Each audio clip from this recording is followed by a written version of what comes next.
नमस्कार दोस्तों, आज के इस वीडियो में हम सीखेंगे प्रेपोजिशंस के कुछ क्वेश्चन और आपके लिए कॉन्सेप्ट को क्लियर करेंगे। और इसके अगले वीडियो में भी हम प्रेपोजिशंस के एग्जांपल्स विद एक्सप्लेनेशन सीखेंगे। तो आइए चलते हैं। सबसे पहला हमारा क्वेश्चन है, they have been studying dash many years. हमारे पास दो ऑप्शन है, फॉर और सिंस।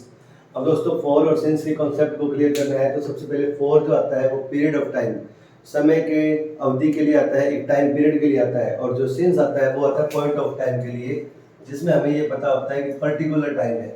जैसे मान लीजिए हम बोलेंगे 2 साल से मैं पढ़ रहा था, 2 साल से मैं किसी काम को कर रहा था, तो यहाँ पर एक पीरियड है, एक टाइम पीरियड है 2 साल से 4 साल से। लेकिन यहाँ पर ये नहीं पता लग रहा कि वो कौन से 2 साल थे, कि 1998 से थे, कि 2010 से थे, कि 2022 से थे।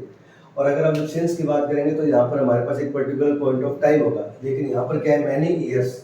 अब यहाँ पर मैनी ईयर्स, बहुत साल, कोई से भी साल हो सकते हैं, तो यहाँ पर क्या आएगा, for. They have been studying for many years. अगर यहाँ पर इस तरह से सेंटेंस होता है, दे हैव बीन स्टडिंग 1994, तो यहाँ पर आता सिंस, क्योंकि यहाँ पर एक पर्टिकुलर 1994 का टाइम दे दिया, एक ईयर दे दिया, जिसमें बता दिया कि 1994 से ये काम हो रहा था। लेकिन जब हमारे को पता नहीं कि कितने सालों से हो रहा था, कौन सा पीरियड था, तो पर्टिकुलर टाइम नहीं पता, तो हमने क्या किया, फॉर लिखा। उसके बाद देखिए, a snake is killed dash stick, with stick और बाय स्टिक। जब हम किसी भी चीज़ का और टूल के रूप में इस्तेमाल करेंगे, औजार के रूप में इस्तेमाल करेंगे, जैसे कि हम एप्पल को काट रहे हैं और नीव से काट रहे हैं, नाइफ से काट रहे हैं, चाकू से, तो हम क्या करते हैं, विद यूज करते हैं। इसलिए जब हम स्टिक का यूज करेंगे तो भी हम विद का यूज करेंगे। स्टिक के सहायता से सांप को मार दिया गया, तो यहाँ पर विद जो है एक टूल के रूप में यूज होता है, ये बात आपको ध्यान रखना है। बाय का यूज भी हमने सीखा था, ठीक है दोस्तों। उसके बाद है, आई शैल एक्ट डैश योर एडवाइस।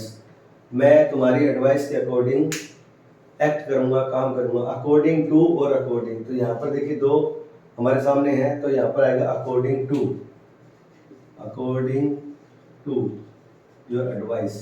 किसी के एडवाइस के अनुसार आप काम कर रहे हैं तो अकॉर्डिंग टू प्रीपोजिशन का यूज होता है। ये एक फिक्स प्रीपोजिशन है, इसलिए आपको ध्यान रखना है। कुछ फिक्स प्रीपोजिशन होते हैं, जैसे फॉर से फॉर, ठीक है, अकॉर्डिंग टू, इस तरह के कुछ फिक्स प्रीपोजिशन होते हैं, इंसिस्ट ऑन, उनका भी आपको ध्यान रखना है, जिसके बारे में अगली वीडियो में बताएंगे।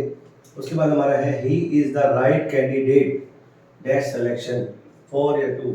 वह कैंडिडेट जो है सिलेक्शन के लिए राइट है या नहीं, तो आएगा फॉर सिलेक्शन, सिलेक्शन के लिए, ठीक है। तो यहाँ पर हम इसके लिए फॉर अप्लाई करेंगे, for selection, he is the right candidate for selection. जब हम इस तरह से हम चॉइस को अप्लाई करेंगे, apply for, candidate for, give for, compensate for, तो यहाँ पर हम फॉर का इस्तेमाल कर रहे हैं। अगला हमारा सेंटेंस है, we should never laugh dash the poor. हमें गरीबों पर नहीं हंसना चाहिए। ऑन पुअर, देखिए ऑन का यूज हमने सीखा था कि किसी भी सरफेस को जब टच कर रही है कोई भी चीज यहाँ पर, तो यहाँ पर ऑन प्रीपोजिशन का यूज सीखा था। अब हम बात कर रहे हैं एट की, we should never laugh eight.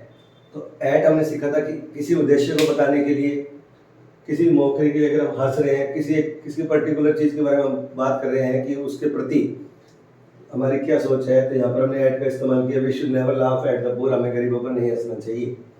उसके बाद है, he is weak in chemistry of chemistry. तो यहाँ पर दो है, किस सब्जेक्ट में है, केमिस्ट्री में वो वीक है, इन केमिस्ट्री।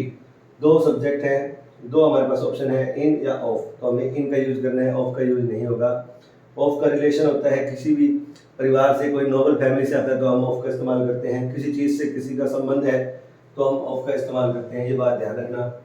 उसके बाद he comes dash A rich family. अब यहाँ पर मैंने थोड़ी देर पहले आपको बताया था कि अगर किसी फैमिली से कोई बिलोंग करता है तो ऑफ, इन, एट और यहाँ पर ओ डबल एफ, 4 ऑप्शन है, तो आपके सही आंसर है ऑफ। वह एक रिच फैमिली से बिलोंग करता है, उसका संबंध एक रिच फैमिली से है, तो he comes of A rich family. Comes of, comes from, बहुत सारे लोग दोस्तों फ्रॉम कर देते हैं, तो यहाँ पर रिच फैमिली का मतलब है कि उसका कनेक्शन है एक अमीर परिवार से, ये बताया गया है, ये आपको ध्यान रखना है। बहुत सारे लोग इसमें फ्रॉम करते हैं और यही हमारा गलत हो जाता है, इस बात का ध्यान रखना है। He feels special delight dash music, in music, about music. वह स्पेशल डिलाइट, आनंद महसूस करता है म्यूजिक के बारे में या म्यूजिक में, तो यहाँ पर आएगा इन म्यूजिक। दोस्तों ये एक फिक्स प्रीपोजिशन है जिसमें डिलाइट के साथ इन का इस्तेमाल किया जाता है। आपको ध्यान रखना है कि डिलाइट जब भी आएगा तो इस तरह से इनका यूज किया जाएगा। आपको ये मिस्टेक नहीं करनी कि डिलाइट के साथ किसी और प्रीपोजिशन का यूज करें। उसके बाद है he is always stick dash his point, stick in his point या टू हिज पॉइंट। तो यहाँ पर हम टू का इस्तेमाल कैसे कर रहे हैं? अगर स्टिक इन हिज पॉइंट आएगा तो ये इसका पॉइंट ऑफ व्यू होगा, जो गलत है। यहाँ पर आएगा स्टिक टू हिज पॉइंट, वह अपने पॉइंट को लेकर जो है वो स्टिक है, उसकी जो सोच है उसको लेकर स्टिक है। तो यहाँ पर टू हिज पॉइंट, ठीक है, कम टू द पॉइंट, जैसे हम बोलते हैं कम टू द पॉइंट। इस तरह से आपको ध्यान रखना है। Never rely dash other for your success, अपनी सक्सेस के लिए दूसरों पर निर्भर न रहे। ऑन या ऑफ, तो यहाँ पर आएगा never rely on. Rely on का मतलब होता है निर्भर होना। ये भी एक फिक्स प्रीपोजिशन है जिनका एक साथ एक फ्रेज के रूप में इस्तेमाल किया जाएगा, यानी कि ये दो शब्द एक साथ इस तरह से यूज होते हैं कि रिलाई शब्द आएगा तो आपको ऑन ही लिखना है। अगर आप इसको भूल जाएंगे तो ये मिस्टेक हो जाएगी, इसको ध्यान रखना है। इसका मीनिंग मैंने आपको बताया, रिलाई ऑन का मतलब होता है निर्भर होना किसी इंसान पर। तो आज हमने प्रीपोजिशन की एक्सरसाइजेज की, आपको दोबारा से मैं रिपीट कर रहा हूँ। देखिए, सबसे पहले हमारे they have been studying for many years. For का यूज पीरियड ऑफ टाइम के लिए होता है, जब हमें पता नहीं कि कौन सा पीरियड ऑफ टाइम है, कौन से साल के बारे में बात कर रहे हैं, कौन से ईयर के बारे में बात कर रहे हैं। सिंस का यूज होता है पॉइंट ऑफ टाइम के लिए, जैसे 1990, 1990, 1994। ओके, उसके बाद a snake is killed with stick, अगर हम किसी टूल के रूप में इस्तेमाल कर रहे हैं, छड़ी का, डंडे का, चाकू का, तो वहाँ पर विद का इस्तेमाल हुआ है, ये आपको ध्यान रखना है। आई शैल एक्ट अकॉर्डिंग टू, ये एक फिक्स प्रेपोजिशन है जिसका इस्तेमाल अकॉर्डिंग टू के अकॉर्डिंग के साथ टू ही इस्तेमाल किया जाएगा। He is the right candidate for selection, apply for, candidate for, तो यहाँ पर आपको ध्यान रखना है। We should never laugh at the poor, हमें गरीबों पर नहीं हंसना चाहिए। लाफ एट, ये बहुत ज़्यादा पूछा जाता है। Laugh at, aimed at, success at, इस तरह से कुछ प्रेपोजिशंस हैं जो हमें पूछे जाते हैं, इनका ध्यान रखना है। He is weak in chemistry, chemistry में वो वीक है, तो किसी भी सब्जेक्ट में उसकी पोजीशन बता रहा है तो इन आएगा। He comes of